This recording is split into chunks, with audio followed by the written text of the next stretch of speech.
딸 셋을 위해 40년을 구웠습니다. 이게 제 마지막 불판입니다. 이 이야기는 실화를 바탕으로 재구성하였습니다. 구독과 좋아요는 사랑입니다. 1953년 가을, 경상북도 어느 산골 마을에 첫 딸이 태어났습니다. 이름은 봉숙. 아버지는 딸이라 실망했고 어머니는 젖도 제대로 나오지 않았습니다.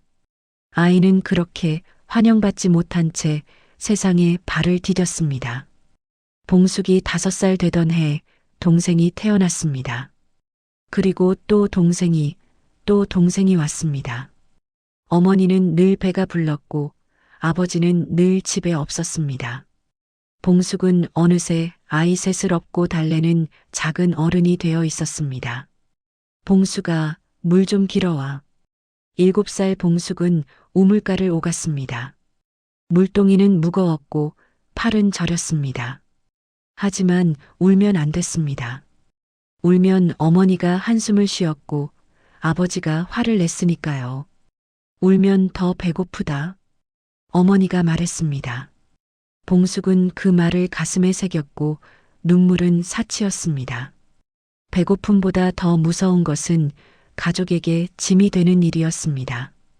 10살이 되자 봉숙은 밥을 짓고 빨래를 했습니다. 학교는 가끔 갔습니다. 동생들이 아프면 가지 못했고 농사철엔 들에 나가야 했습니다.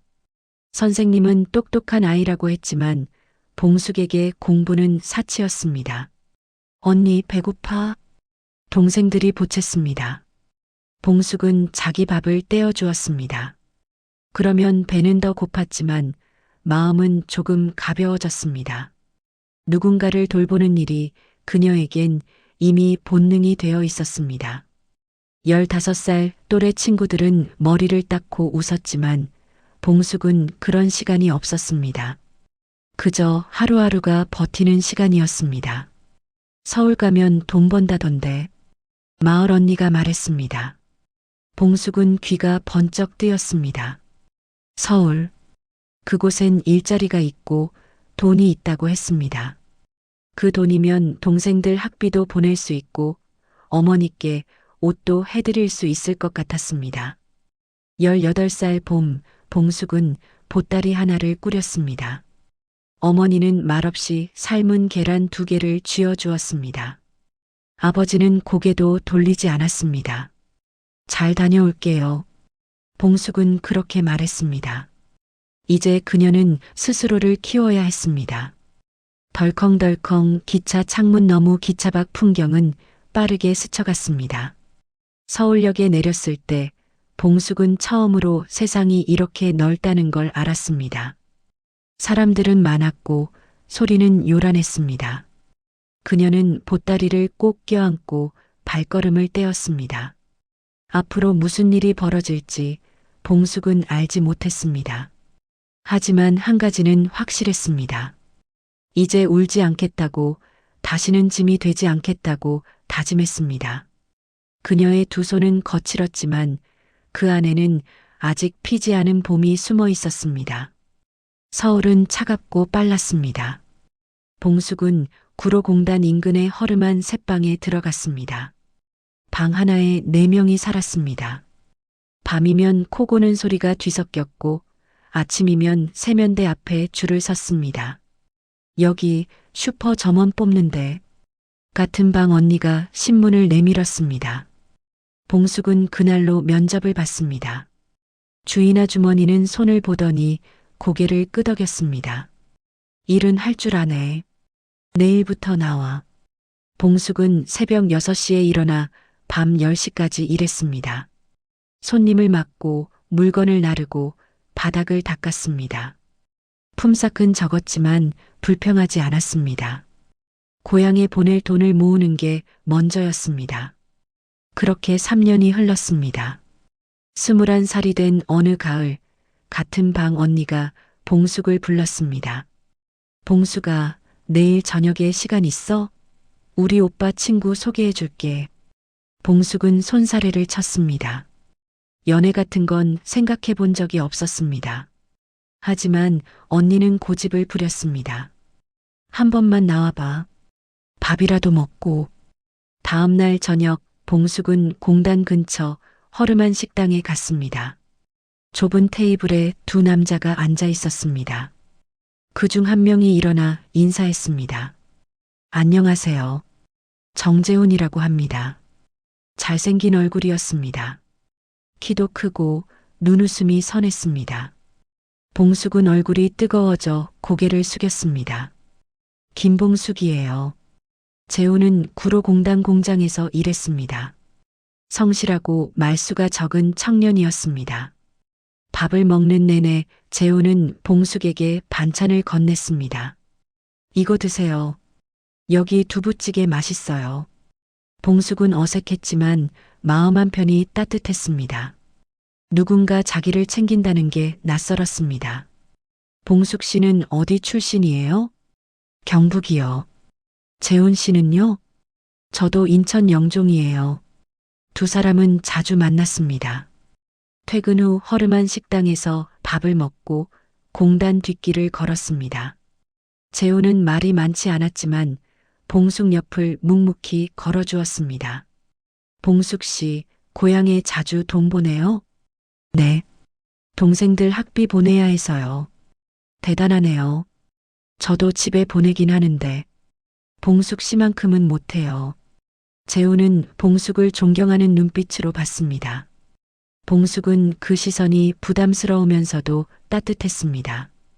6달쯤 지났을 때 재훈이 물었습니다. 나랑 결혼하면 안 될까요? 봉숙은 숟가락을 멈췄습니다. 사랑을 확인해야 할 것 같았지만 입 밖으로 나온 건 다른 말이었습니다. 저 가진 거 없어요. 나도 없어요. 그럼 같이 만들면 되죠. 봉숙은 고개를 끄덕였습니다. 사랑이라기보단 함께 버틸 수 있을 것 같았습니다. 23세 신부에겐 드레스도 예식장도 없었습니다. 동사무소에서 도장 찍고 냉면 한 그릇씩 먹었습니다. 신혼집은 반지하 단칸방이었습니다. 겨울이면 수돗물이 얼었고 여름이면 곰팡이 냄새가 났습니다. 재훈은 낮엔 공장에서 일했고 봉숙은 슈퍼와 밤 부업을 병행했습니다. 첫 딸이 태어났습니다. 이름은 은경. 봉숙은 아이를 보며 처음으로 눈물을 흘렸습니다. 기쁨이 아니라 두려움 때문이었습니다. 이 애는 배골치 않게 키워야 해. 재훈도 고개를 끄덕였습니다. 그날부터 두 사람은 더 열심히 일했습니다. 둘째가 태어나고 셋째가 태어났습니다. 방은 좁아졌고 살림은 팍팍해졌습니다. 봉숙은 과일 노점을 시작했습니다. 새벽 시장에서 과일을 떼다가 저녁에 팔았습니다. 엄마 배고파? 딸들이 보챘습니다. 봉숙은 밥을 퍼주며 자기는 국물만 마셨습니다. 당신 너무 무리하는 거 아니야? 재훈이 걱정했습니다. 봉숙은 웃으며 대답했습니다. 괜찮아요. 이것도 다 우리 애들 위해서잖아요. 봉숙에게 사랑은 달콤한 말이 아니라 함께 버티는 힘이었습니다. 그리고 그 힘으로 봉숙은 내일을 준비했습니다. 챕터 3. 무너진 시간. 1996년 겨울, 봉숙의 세상이 무너졌습니다. 재훈이 믿었던 지인이 사업 자금 명목으로 돈을 빌려갔습니다. 그리고 사라졌습니다. 당신 어떻게? 재훈은 주저앉았습니다. 15년 모은 돈이 한순간에 날아갔습니다. 봉숙은 말없이 남편의 등을 쓰다듬었습니다. 울어도 소용없다는 걸 그녀는 알고 있었습니다. 괜찮아요. 다시 모으면 돼요. 하지만 입 밖으로 나온 말과 달리 속은 텅 비어 있었습니다. 더 큰 일은 그 뒤에 왔습니다. 재훈이 사기 사건에 연루되어 경찰에 불려갔습니다. 봉숙은 남편이 결백하다고 믿었지만 세상은 그렇게 보지 않았습니다. 부인, 남편이 공범이라는 증거가 있어요. 아니에요. 우리 남편은 그런 사람 아니에요.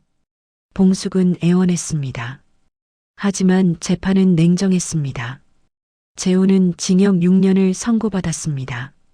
미안해. 당신한테 너무 미안해. 재훈은 면회실 유리 너머에서 고개를 숙였습니다. 봉숙은 눈물을 참았습니다. 울면 남편이 더 힘들어질 것 같았습니다. 괜찮아요. 당신 나올 때까지 제가 버틸게요. 그날부터 봉숙은 혼자였습니다. 세 딸과 함께 좁은 방에서 하루하루를 견뎠습니다. 낮엔 시장에서 과일을 팔고 밤엔 식당 설거지를 했습니다. 잠은 서너 시간이면 충분했습니다. 엄마, 아빠는 언제 와? 막내가 물었습니다. 봉숙은 아이의 머리를 쓰다듬었습니다. 조금만 기다려. 금방 온다. 하지만 6해는 금방이 아니었습니다. 계절이 바뀌고 아이들은 자랐습니다. 봉숙의 손은 더 거칠어졌고 허리는 굽어갔습니다. 시댁에서 전화가 왔습니다. 봉숙아, 애들은 잘 먹이고 있어? 네, 어머니. 걱정 마세요. 재훈이 면회는 자주 가고? 네, 가고 있어요. 전화를 끊고 나면 봉숙은 한숨을 쉬었습니다. 모두가 그녀에게 기대했습니다. 무너지지 말라고, 잘 버티라고. 하지만 누구도 그녀의 무게를 물어보지 않았습니다. 어느 날 밤 봉숙은 작은 거울을 봤습니다. 40살의 얼굴은 쉰처럼 보였습니다. 주름이 깊어졌고 눈빛은 흐려져 있었습니다. 나는 언제까지 이렇게 살아야 하나? 처음으로 입 밖에 냈습니다. 방 안은 조용했습니다. 딸들은 잠들어 있었고 봉숙만 깨어 있었습니다. 그때 큰딸 은경이 눈을 떴습니다. 엄마, 괜찮아? 봉숙은 황급히 웃었습니다. 응, 괜찮아. 자, 은경은 엄마의 손을 잡았습니다. 작고 따뜻한 손이었습니다. 엄마, 나 커서 엄마 도와줄게. 봉숙은 그제야 눈물을 흘렸습니다. 소리 없이 조용히. 아이는 엄마의 손을 꼭 쥐고 다시 잠들었습니다. 봉숙은 창밖을 봤습니다. 밤은 깊었고 별은 없었습니다. 하지만 내일은 올 것이었습니다. 그리고 그 내일을 위해 봉숙은 다시 일어나야 했습니다. 조금만 더 버티자. 그녀는 다짐했습니다. 딸들의 손이 자기를 잡고 있는 한 무너질 수 없었습니다. 봉숙은 눈물을 닦고 내일의 장사 준비를 시작했습니다. 어둠 속에서 그녀의 손은 여전히 움직이고 있었습니다. 2002년 봄 재훈이 돌아왔습니다. 6해만이었습니다. 봉숙은 출소 앞에서 남편을 기다렸습니다. 재훈은 말랐고 머리는 새어 있었습니다. 당신. 재훈은 봉숙을 안으려다 멈췄습니다. 손이 떨렸습니다. 봉숙은 먼저 다가가 남편의 손을 잡았습니다. 집 가요. 아니, 가게 가요. 재훈은 고개를 들었습니다. 가게? 네. 제가 정육식당 차렸어요. 봉숙은 재훈을 인천의 작은 가게로 데려갔습니다. 간판에 정육식당이라고 쓰여 있었습니다. 재훈은 멍하니 간판을 봤습니다. 당신 혼자. 이걸? 혼자 아니에요. 애들이 도와줬어요. 가게는 작았지만 깨끗했습니다. 불판이 6개 놓여 있고 주방엔 밑반찬이 가득했습니다. 재훈은 한참을 말없이 서 있었습니다. 미안해. 내가 당신한테 너무 짐만 됐어. 봉숙은 고개를 저었습니다. 짐 아니에요. 이제 같이 해요. 당신은 고기 손질하고 저는 주방 볼게요. 재훈은 그날부터 가게 일을 시작했습니다. 처음엔 서툴렀습니다. 손이 떨리고 칼질이 익숙하지 않았습니다. 손님들 앞에 서는 게 두려웠습니다. 저기, 고기 좀 더 주세요. 손님이 말했습니다. 재훈은 얼굴이 굳었습니다. 봉숙이 재빨리 나섰습니다. 네, 금방 가져다 드릴게요. 봉숙은 주방으로 돌아와 재훈에게 말했습니다. 괜찮아요. 천천히 하면 돼요. 재우는 고개를 숙였습니다. 미안한 얼굴이었습니다. 시간이 흘렀습니다. 재우는 조금씩 익숙해졌습니다. 고기를 자르고 손님을 맞고 불판을 닦았습니다. 봉숙은 옆에서 지켜봤습니다. 당신, 이제 제법인데요? 봉숙이 웃으며 말했습니다. 재훈도 처음으로 웃었습니다. 당신이 가르쳐줘서요. 두 사람은 새벽부터 밤까지 함께 일했습니다. 봉숙은 주방에서 밑반찬을 만들고 재훈은 홀에서 고기를 구워 주었습니다. 손님이 늘었습니다. 단골도 생겼습니다. 사장님, 여기 반찬 맛있어요. 고기도 신선하고요. 봉숙과 재훈은 고개를 숙여 인사했습니다. 힘들었지만 보람이 있었습니다. 어느 날 저녁 마지막 손님을 보내고 두 사람은 불판 앞에 앉았습니다. 재훈이 말했습니다. 당신, 나 없는 동안 얼마나 힘들었어. 봉숙은 고개를 저었습니다. 이제 당신 왔으니까 괜찮아요. 미안해. 정말 미안해. 미안하다는 말 그만해요. 이제 우리 앞만 보고 가요. 재훈은 아내의 손을 잡았습니다. 거칠고 갈라진 손이었습니다. 하지만 따뜻했습니다. 세월이 흘렀습니다. 딸들은 하나둘 제 길을 찾았습니다. 막내는 결혼해서 봉숙 부부와 함께 살았습니다. 엄마, 이제 좀 쉬어. 딸들이 말했습니다. 하지만 봉숙은 고개를 저었습니다. 아직 괜찮아. 이래야 마음이 편해. 어느 날 둘째 딸 미경이 가게에 왔습니다. 엄마, 내가 이 가게 이어받을게. 봉숙은 손을 멈췄습니다. 무슨 소리야?